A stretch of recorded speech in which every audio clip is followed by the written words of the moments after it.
तो welcome to our channel Ganesh World. दोस्तों, आज हम 12th केमिस्ट्री की सीरीज को फिर से आगे बढ़ाते हुए पढ़ेंगे। हम जैसा कि दोस्तों देख रहे थे कि हमने अणुसंख्या गुणधर्म हमारे चल रहे थे, जिसमें से हमने दो अणुसंख्या गुणधर्म परासरण दाब वाष्पदाब में आपेक्षिक अवनमन और क्वथनांक में उन्नयन पढ़ लिया था। आज हम तीसरा अणुसंख्यक गुणधर्म जो है हिमांक में अवनमन, डिप्रेशन इन फ्रीजिंग पॉइंट या फिर टेम्परेचर पढ़ेंगे। तो आइए हम इसको समझते हैं। तो सबसे पहले दोस्तों हम इसको समझेंगे कि हिमांक क्या होता है। तो दोस्तों जो हिमांक होता है वह एक ताप होता है, और यह एक ऐसा ताप होता है जिस ताप पर कोई द्रव ठोस अवस्था में परिवर्तित हो जाता है। जैसे हमें पता है कि जो जल होता है, जल भी एक द्रव है, जल होता है, यह जल 0 डिग्री सेल्सियस ताप पर बर्फ में मतलब ठोस में परिवर्तित हो जाता है। तो हम कह सकते हैं कि जो जल होता है उस जल का हिमांक होता है 0 डिग्री सेल्सियस। तो हिमांक क्या होता है दोस्तों? एक ताप होता है। कौन सा ताप? जिस ताप पर कोई द्रव ठोस अवस्था में परिवर्तित हो जाता है। जैसे जल का हिमांक कितना है? 0 डिग्री सेल्सियस। अब हम बात करते हैं इस अवनमन। तो अवनमन का मतलब एक कमी होता है। क्या होता है दोस्तों? एक कमी। अब इसको हम व्यक्त करने की बात कर लेते हैं, क्योंकि आगे फिर हमें प्रॉब्लम नहीं होगी। तो देखो दोस्तों, हिमांक को हम बोलते हैं फ्रीजिंग पॉइंट या फ्रीजिंग टेम्परेचर। अब फ्रीजिंग पॉइंट या फ्रीजिंग टेम्परेचर बोलते हैं तो जो हिमांक है उस हिमांक को हम व्यक्त कर देते हैं किससे? TF से। क्यों? क्योंकि ये फ्रीजिंग टेम्परेचर है या फ्रीजिंग पॉइंट है, तो टेम्परेचर का T और फ्रीजिंग का F, तो इसको हम किससे व्यक्त करेंगे? TF से। ये दोस्तों हम हिमांक को व्यक्त करेंगे। किसको व्यक्त करेंगे? हिमांक को।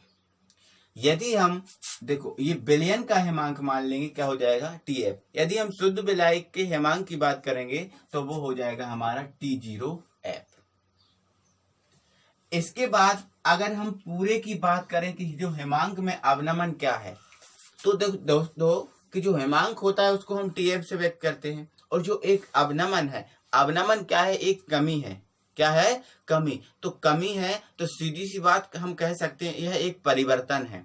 क्या है? एक परिवर्तन है। वो किस में परिवर्तन है? हिमांक में। जब हिमांक में परिवर्तन है तो परिवर्तन को हम किससे व्यक्त करते हैं? डेल से। और ये किस में परिवर्तन है? हिमांक में। और हिमांक को किससे व्यक्त करते हैं? TF से।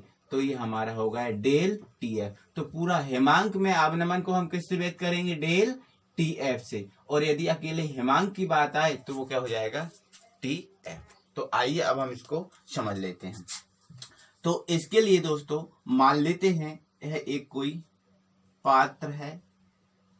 इस पात्र में शुद्ध विलायक भरा हुआ है, और हमें पता है कि जो शुद्ध विलायक होता है वो जल होता है। तो मान लेते हैं कि इसमें जल भरा हुआ है। अब ये शुद्ध विलायक है और जल भरा हुआ है, तो मान लेते हैं इस शुद्ध विलायक का जो हिमांक है वो प्रारंभ में T0F है, क्योंकि हमें पता है हिमांक को हम TF से व्यक्त करते हैं। तो ये शुद्ध विलायक का है तो ये हो जाएगा T0F। प्रारंभ में इस शुद्ध विलायक का जो हिमांक है वो मान लिया हमने क्या है? T0F। इसके बाद दोस्तों इस जल में, इस शुद्ध विलायक में हम कोई आवासशील विलेय मिला रहे हैं, जिसमें हम नमक ले सकते हैं या शक्कर ले सकते हैं। तो हमने इसमें नमक डाल दिया। जैसे ही हमने इसमें नमक डाला तो यह एक बन गया, विलयन बन गया। क्या बन गया दोस्तों? एक यह विलयन बन गया। तो जो विलयन बना है, इस विलयन के हिमांक में उस शुद्ध विलायक के हिमांक की तुलना में कमी हो जाएगी। तो क्या हो जाएगा? जैसे ही हम नमक डालेंगे तो ये विलयन बनेगा, तब इसके जो हिमांक है ना, उस हिमांक में क्या हो जाएगी दोस्तों? कमी हो जाएगी। तो उसको मान ले रहे हैं, उसको हम व्यक्त कर रहे हैं TF से, क्योंकि विलयन का है तो उसको हम TF से व्यक्त करेंगे। तो मान लेते हैं उस समय जो हिमांक है, जो कमी हुई है, वो क्या है? TF। प्रारंभ में T0F था और अब है TF। अब हेमांक में कमी हुई है, इसको भी समझा दे रहा हूं दोस्तों। जैसे मान के चलो पहले ये शुद्ध विलायक था जल, पहले इसका जो हेमांक होता है इस जल का वो 0 डिग्री सेल्सियस था। मान लेते हैं 0 डिग्री सेल्सियस था, जिसको हमने व्यक्त किया था T0F से। किससे? T0F से। लेकिन हमने इसमें नमक मिलाया तो इसका हेमांक कम हो गया और वो हो गया क्या? TF। मतलब पहले ये 0 डिग्री सेल्सियस था, अब ये -3 और -4 तक पहुंच गया। तो देखो कम हुआ ना, पहले तो 0 था, अब -3 और -4 हो गया हेमांक। पहले ये 0 डिग्री सेल्सियस पर बर्फ में परिवर्तित, ठोस अवस्था में परिवर्तित हो रहा था, लेकिन जो अब है ना, अब -3 से -4 डिग्री सेल्सियस पर बर्फ में परिवर्तित या ठोस में परिवर्तित हो रहा है। तो इसका जो हेमांक है वो कम हो गया। तो इस प्रकार से जो हेमांक में जो कमी होती है, इस कमी को ही हम बोलते हैं हेमांक में अवनमन। क्या बोलते हैं दोस्तों? हेमांक में अवनमन। जो कमी आ रही है ना, इस कमी को ही बोलेंगे हम हेमांक में अवनमन। अब दोस्तों इस कमी को हम निकाले कैसे? अब इन दोनों में हम देख रहे हैं कि ये बड़ा है, क्योंकि ये पहले अधिक था और बाद में कम हो गया। तो हम इन दोनों में अगर बात करें तो ये बड़ा है और ये छोटा है। तो हमने बताया था दोस्तों कि जो कमी है उस कमी को हम या वृद्धि को हम बड़े में से छोटे को घटाकर निकालते हैं। तो इनमें दोनों में बड़ा कौन है? T0F। तो ये T0F।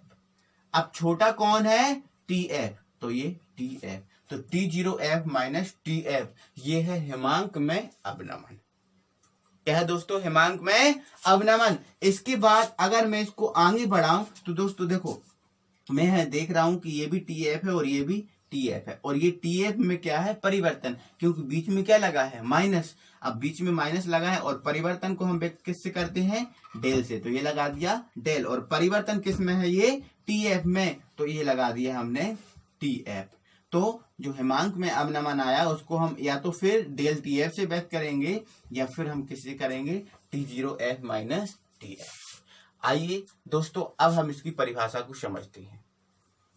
तो इसकी परिभाषा है, जब किसी शुद्ध विलायक में अवाष्पशील विलेय मिलाते हैं। उसने यह बोला है कि जो शुद्ध विलायक होता है, जैसे मैंने यहाँ पर बताया था, उस विलायक में जब हम अवाष्पशील विलेय, जैसे हमने इसमें नमक मिलाया था, अवाष्पशील विलेय मिलाते हैं, तब बने विलयन के हेमांक, जो विलयन बन गया है जल में नमक मिला के, उस विलयन के हेमांक में कमी हो जाती है, और जो कमी होती है इस कमी को ही हेमांक में अवनमन कहते हैं।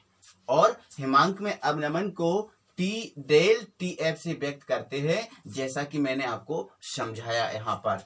अब इसके बाद मैंने मान लिया था कि जो शुद्ध विलायक है उसका वाष्प जो हेमांक है उसको मान लिया मैंने T0F। विलयन का जो हेमांक है उसको मान लिया मैंने TF, जो मैंने माना है अभी। तो जो हेमांक में अवनमन हो जाएगा डेल TF, वो क्या हो जाएगा? T0F माइनस TF, जैसा कि मैंने यहाँ पर आपको निकाल के समझाया।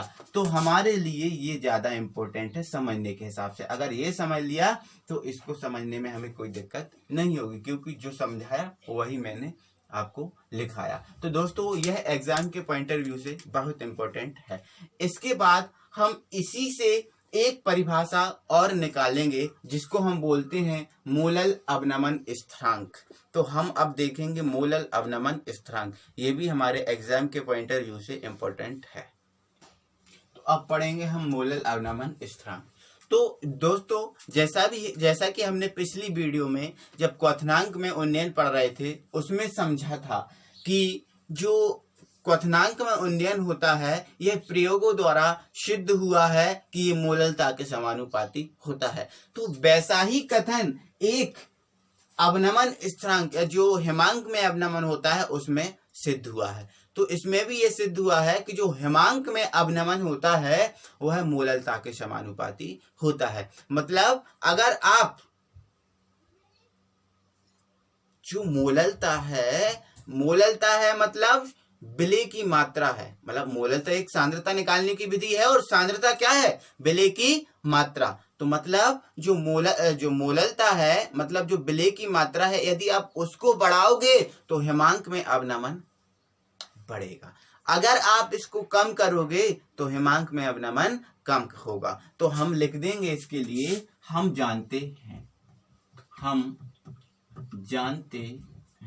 क्या जानते हैं कि जो प्रयोगों द्वारा एक ये सिद्ध हुआ है कि जो हिमांक में अवनमन है, मतलब जो डेल टी एफ है, वो समानुपाती होता है मोललता के, मतलब स्मॉल एम के। यह प्रयोगों द्वारा सिद्ध हुआ। अब इसको ज्यादा समझाने की जरूरत नहीं, मैंने समझा दिया। इसके बाद दोस्तों हम जो समानुपाती का चिन्ह है, इस समानुपाती का चिन्ह हटाते हैं तो एक नियतांक आता है, तो वो नियतांक आता है के। अब लेकिन यह नियतांक हम यहाँ पर लेंगे के एफ। क्यों? क्योंकि हम ये हिमांक में अवनमन के लिए निकाल रहे हैं। तो ये आ गया के एफ और ये एम हमारा रहा ज्यों का त्यों। तो जो के एफ है यहाँ पर हम लिख देंगे, जहां के एफ एक नियतांक है जिसे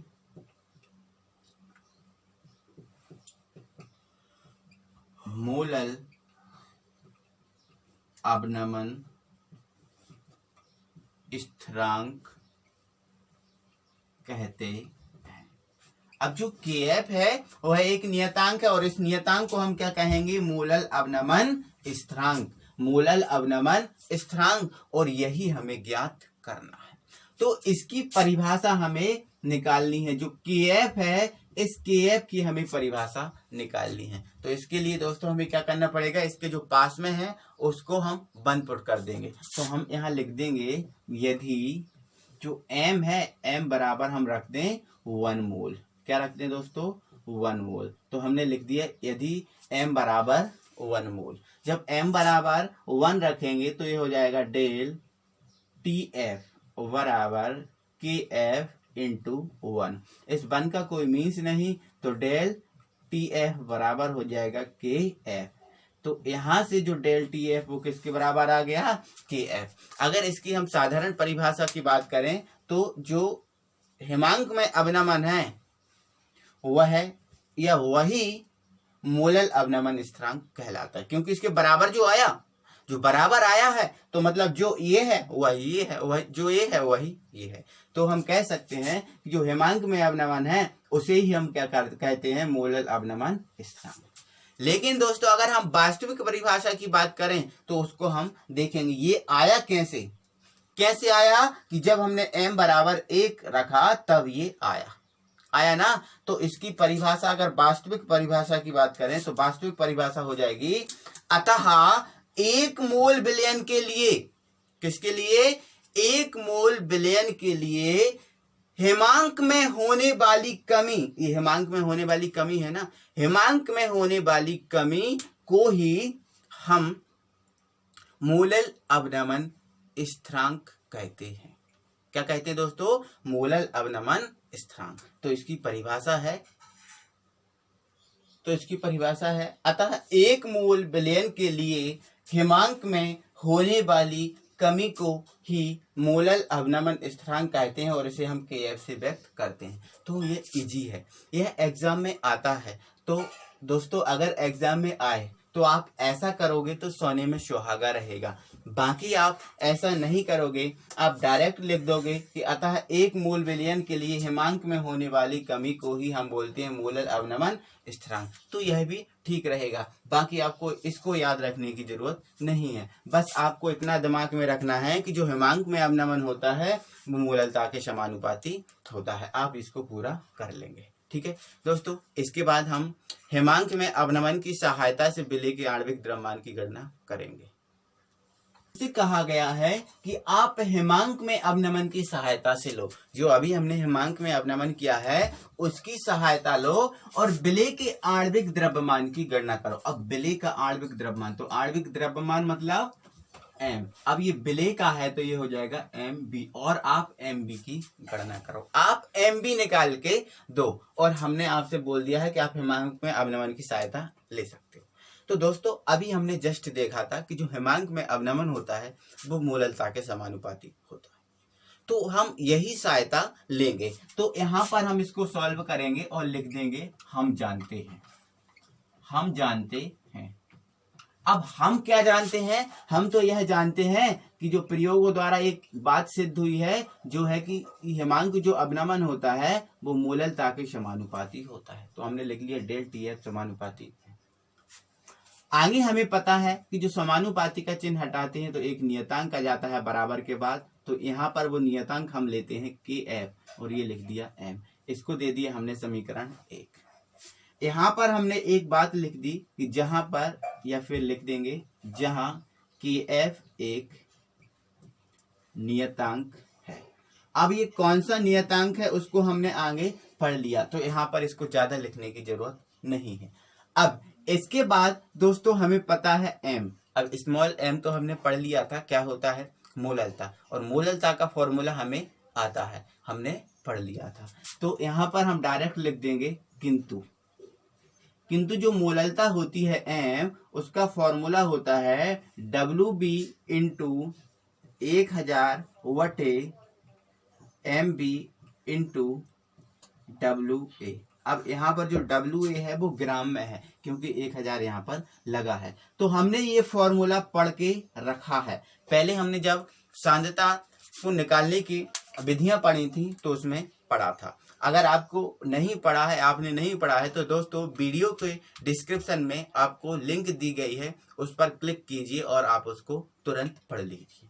ठीक है, तो दोस्तों जो यहाँ से m का मान निकला है, इस m के मान को उठा के हम रख देंगे समीकरण 1 में। तो हम लिख देंगे m का मान समीकरण 1 में रखने पर, जब m का मान समीकरण 1 में रखेंगे तो पहले हम समीकरण 1 को यहाँ पर उतार लेंगे। ठीक है, तो डेल टी एफ बराबर हो जाएगा